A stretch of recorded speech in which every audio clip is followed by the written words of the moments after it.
I have been practicing self-inquiry using your guided meditation and continue the same practice after my morning pranayama session without the help of guided meditation. These routines help me feel calm and centered. ഇപ്പോൾ എല്ലാ ദിവസവും റെഗുലറായിട്ട് self enquiry practice ചെയ്യുന്നുണ്ട്. രാവിലെ പ്രാണായാമം കഴിഞ്ഞ സമയത്ത് guided meditation ഇല്ലാതെ പ്രാക്ടീസ് ചെയ്യുന്നുണ്ട്. അതിലൂടെ റിലാക്സേഷൻ ഉണ്ട്, കാംനെസ് ഉണ്ട്, സെൻറ്റേർഡ് ആകുന്നുണ്ട് എന്നാണ് പറയുന്നത്. Good. However, I sometimes experience mood swings and struggle to focus on my self enquiry practice. എന്നിരുന്നാലും ചിലപ്പോൾ മൂഡ് സ്വിങ്സ് കാരണം ആത്മവിചാരം അതിൽ കേന്ദ്രീകരിക്കാൻ കുറച്ച് പാടുപെടുന്നു എന്ന് പറയുന്നു. I understand that my ego is at play during these moments, making it challenging to stay focused. ഈ നിമിഷങ്ങളിൽ എൻ്റെ ഈഗോ കളിക്കുന്നതായി ഞാൻ മനസ്സിലാക്കുന്നു. അതുകൊണ്ട് എനിക്ക് ഫോക്കസ് ചെയ്യാൻ കഴിയുന്നില്ല. Could you please provide guidance on how to navigate this difficulty and maintain a consistent practice? ഇതിലിപ്പോൾ എന്താണ് പ്രതിവിധി എന്നാണ് ചോദിക്കുന്നത്. സ്ഥിരമായ പരിശീലനം നിലനിർത്താൻ ഉള്ള മാർഗനിർദ്ദേശം ചോദിക്കുകയാണ്. ഇപ്പോൾ ഇവിടെ പ്രശ്നം മൂഡ് സ്വിങ്സ് ആണ് അല്ലേ? മൂഡ് സ്വിങ്സ് ആയത് കാരണം നമുക്ക് ഒരു സ്വിങ്ങിൻ്റെ ചിത്രത്തിലൂടെ ഇത് മനസ്സിലാക്കാൻ പറ്റുമോ നോക്കാം. All right. സ്വിങ് എന്ന് പറഞ്ഞാൽ ഊഞ്ഞാലാണ്. മനസ്സിൻ്റെ ആട്ടമാണ് ഈ ഊഞ്ഞാല് കൊണ്ട് നമ്മൾ അർത്ഥമാക്കേണ്ടത്. മോർണിംഗ് പ്രാണായാമ സെഷൻ കഴിഞ്ഞ സമയത്ത് ഞാൻ സെൻറ്റേർഡ് ആണ്, കാം ആണ് എന്ന് പറഞ്ഞു അല്ലേ? എന്താ അതിൻ്റെ കാരണം? ഈ ഊഞ്ഞാലിൻ്റെ സീറ്റ് ഉണ്ടല്ലോ, that is close to the ground. ആ ഗ്രൗണ്ടാണ് self. It is non moving. ആ മുകളിലേക്ക് പോകുന്നില്ല. മുകളിലേക്ക് പോയി കഴിഞ്ഞാൽ സ്വിങ് ആയി അല്ലേ? ആടാൻ തുടങ്ങി. എപ്പോഴാണ് ഈ സ്വിങ് ആക്റ്റീവ് ആകുന്നത്? When it moves away from the ground. മനസ്സെപ്പോഴാണ് ആക്റ്റീവ് ആകുന്നത്? When it moves away from the self.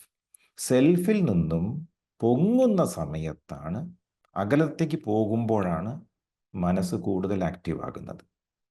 Okay. My ego is at play എന്നാണ് പറഞ്ഞത്. ഈഗോ ആണ് പ്രശ്നക്കാരി. അതിൻ്റെ കാരണം എന്താണ്? ഈഗോന് പലതിലും ആസക്തിയുണ്ട്, അറ്റാച്ച്മെൻ്റ് ഉണ്ട്, ബന്ധനം എന്ന് പറയും. ഓക്കെ. ഈഗോന് ഊഞ്ഞാലാടാൻ വലിയ ഇഷ്ടമാണ്. വിഷയങ്ങളോടുള്ള ആസക്തിയാണ് ഈഗോന് എപ്പോഴും ഉള്ളത്. ഈഗോനെ ഊഞ്ഞാലിലാടാൻ ശരിക്കും പ്രേരിപ്പിക്കുന്നത് എന്താണ്?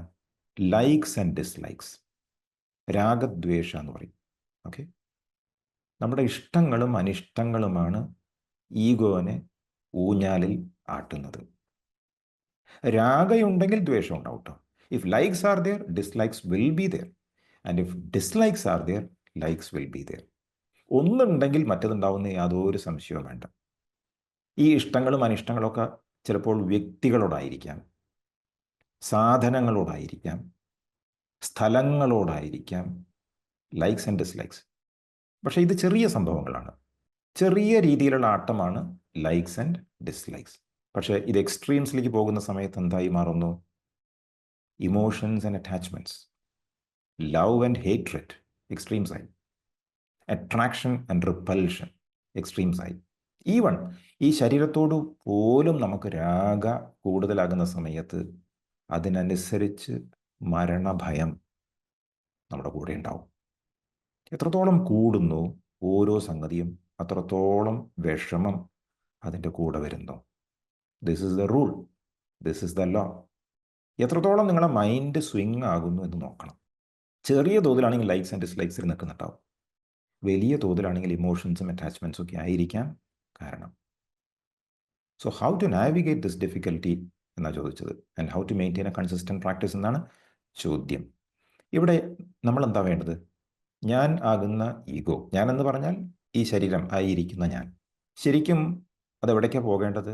സെൽഫിലേക്കാണ് പോകേണ്ടത്. It must approach the self, it must surrender to the self.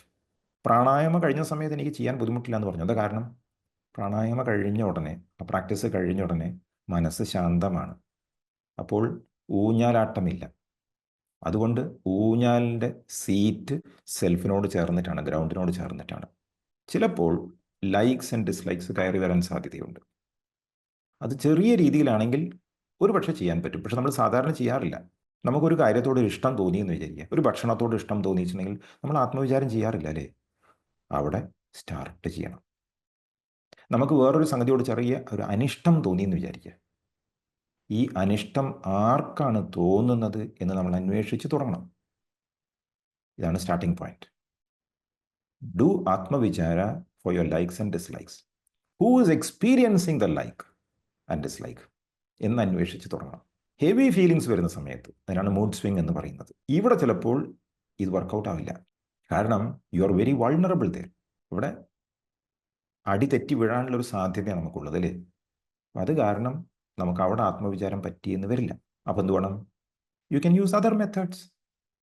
മറ്റു പല ടെക്നിക്സും നിങ്ങൾക്കറിയാലോ മനസ്സിനെ ശാന്തമാക്കാനുള്ള. ബ്രെത്ത് വാച്ചിങ് നിങ്ങൾക്കറിയാം, പ്രാണായാമ പറഞ്ഞു, അല്ലെങ്കിൽ മൈൻഡ്ഫുൾനെസ് ഉണ്ട്. ഇങ്ങനെ പല രീതിയിലും മനസ്സിനെ കുറച്ച് സമയം ഇരുന്നിട്ട് ശാന്തമാക്കാൻ പറ്റുമെന്ന് നോക്കുക. മനസ്സൊന്ന് ശാന്തമാകുമ്പോൾ ഊഞ്ഞാലിൻ്റെ ആട്ടം കുറഞ്ഞിട്ടുണ്ടാവും. അപ്പോൾ എന്ത് ചെയ്യാൻ പറ്റും? അവിടെ ഇരുന്ന് തന്നെ അന്വേഷിക്കാം, ആർക്കാണ് ഈ ചെറിയ വിഷമം ഉള്ളത്. ഹെവി ആകുന്ന സമയത്ത് പറ്റില്ല, ഡസൻറ്റ് മാറ്റർ, അപ്പോൾ ചെയ്യണമെന്നില്ല.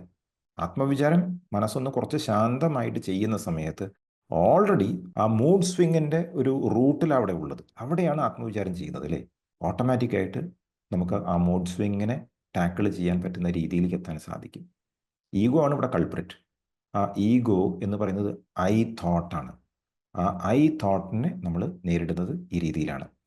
മഹർഷി പറയുന്നു, get rid of the I thought. So long as the I is alive there is grief. When the I ceases to exist there is no grief. Grief എന്ന് പറഞ്ഞാൽ ദുഃഖം അല്ലേ. ദുഃഖം എന്ന് പറഞ്ഞാൽ it is a mood swing of a high order. അത് ഉണ്ടാകുന്നത് എപ്പോഴാണ്? When the I is alive. അതായത് ഞാൻ ഈ ശരീരമാണ് എന്ന തോന്നലാണ് ഐ ഉദ്ദേശിക്കുന്നത്, ഈഗോ ഉദ്ദേശിക്കുന്നത്. അതുള്ള സമയത്ത് മാത്രമാണ് ദുഃഖം ഉണ്ടാവുകയുള്ളൂ എന്ന മഹർഷി പറയുന്നത്. ആ ഐ ഇല്ലാതിരിക്കുമ്പോൾ ഗ്രീഫില്ല. അപ്പോൾ സ്ഥിരമായി ആത്മവിചാരം ചെയ്യുന്നവർക്ക് ദുഃഖം കുറഞ്ഞിരിക്കും. സ്ഥിരമായി ആത്മവിചാരം കൃത്യമായിട്ട് ചെയ്യുന്നവർക്ക് മൂഡ് സ്വിങ്സ് കുറയും. മൂഡ് സ്വിങ് വന്ന ശേഷം അതിനെ ടാക്കിൾ ചെയ്യല്ല ചെയ്യുന്നത് ആത്മവിചാരത്തിലൂടെ. ആത്മവിചാരം സ്ഥിരമായിട്ട് പ്രാക്ടീസ് ചെയ്യുന്നവരിലേക്ക് മൂഡ് സ്വിങ് എത്തില്ല. അപ്പോൾ അത് ടാക്കിൾ ചെയ്യേണ്ട ആവശ്യം വരുന്നില്ല. ഐ തോട്ട് എന്നാണല്ലോ പറയുന്നത്. നമ്മളുണ്ടാകുന്ന ആദ്യത്തെ ചിന്തയാണ് ശരിക്കും ഐ തോട്ട്. ഫസ്റ്റ് തോട്ടാണ് ഐ തോട്ട്. മറ്റേതൊരു ചിന്ത ഉണ്ടാകുന്നതിന് മുമ്പ് അതിന് മുമ്പ് ഉണ്ടായിട്ടുള്ളൊരു ചിന്തയുണ്ട്. അതാണ് ഞാൻ എന്ന ചിന്ത. ആ ഞാൻ എന്ന ചിന്തയ്ക്കാണ് സ്വിങ് ഉണ്ടാകുന്നത്. അത് പോയി കഴിഞ്ഞാൽ മൂഡ് സ്വിങ് ഇല്ല. നമ്മൾ ഞാൻ എന്ന് പറയുന്നുണ്ടല്ലോ, എന്താ അത്? ശരിക്കും അല്പമാത്രമായ ഒരു ബോധം മാത്രമാണ്. അതിനാണ് പ്രശ്നം. നിങ്ങൾ ശരിക്കും അതല്ല. അപ്പോൾ മൂഡ് സ്വിങ് ഉണ്ടായാലും ശരിക്കും വിഷമിക്കേണ്ട ആവശ്യമൊന്നുമില്ല. ഈ രീതിയിൽ നമ്മൾ മുമ്പോട്ട് പോയി കഴിഞ്ഞാൽ സ്ലോലി ആ ഈഗോ ഇല്ലാതെയാകും. ഈഗോന് ശക്തി കുറയും. സ്വിങ് മാത്രമേ അവിടെ ഉള്ളൂ, ഇതിലിരിക്കാൻ ആളില്ല. അപ്പോൾ പ്രശ്നമുണ്ടോ? ഇല്ല. അപ്പോൾ എന്തൊക്കെയാണ് പറയാനുള്ളത് ഇവിടെ? Continue your guided meditation practice, ആദ്യം പറഞ്ഞ രീതിയിൽ തന്നെ. And continue your non guided practice, പ്രാണായാമം കഴിഞ്ഞ ശേഷം. നോൺ ഗൈഡഡ് എപ്പോഴും നല്ലത് പറ്റുകയാണെങ്കിൽ. കാം ആൻഡ് റിലാക്സ്ഡ് ആയിരുന്ന സമയത്ത് എന്ത് വേണം? ആ സമയത്ത് സെൽഫ് എൻക്വയറി ചെയ്യുക. വെറുതെ ഇരിക്കുമ്പോൾ നമ്മൾ കാംനെസ് ഫീൽ ചെയ്യുന്ന സമയത്ത് നമ്മളൊന്നും ചെയ്യാറില്ല. ആ സമയത്ത് ആത്മവിചാരം ചെയ്യുന്നത് നന്നായിരിക്കും. മൈനർ സ്വിങ്സ് ഉണ്ടാകുമ്പോൾ, അതായത് ലൈക്സ് ആൻഡ് ഡിസ്ലൈക്സ് ഉണ്ടാകുന്ന സമയത്ത് ആത്മവിചാരം ചെയ്തു തുടങ്ങാം. സ്ലോലി നമുക്ക് മറ്റതിലേക്കും അത് പകർത്താൻ കഴിയും. ഹെവി സ്വിങ്സ് ഉണ്ടാകുന്ന സമയത്ത്, മൂഡ് സ്വിങ് ഉണ്ടാകുന്ന സമയത്ത് മറ്റ് പല രീതിയിൽ മനസ്സിനെ ടാക്കിൾ ചെയ്തിട്ട് ശാന്തമാക്കാൻ പറ്റുമെന്ന് നോക്കുക. ശാന്തമാകുന്ന സമയത്ത് എന്ത് വേണം? വിചാരം ചെയ്യാം. Okay, then you will become more grounded. There is nothing to worry about. All right? Great.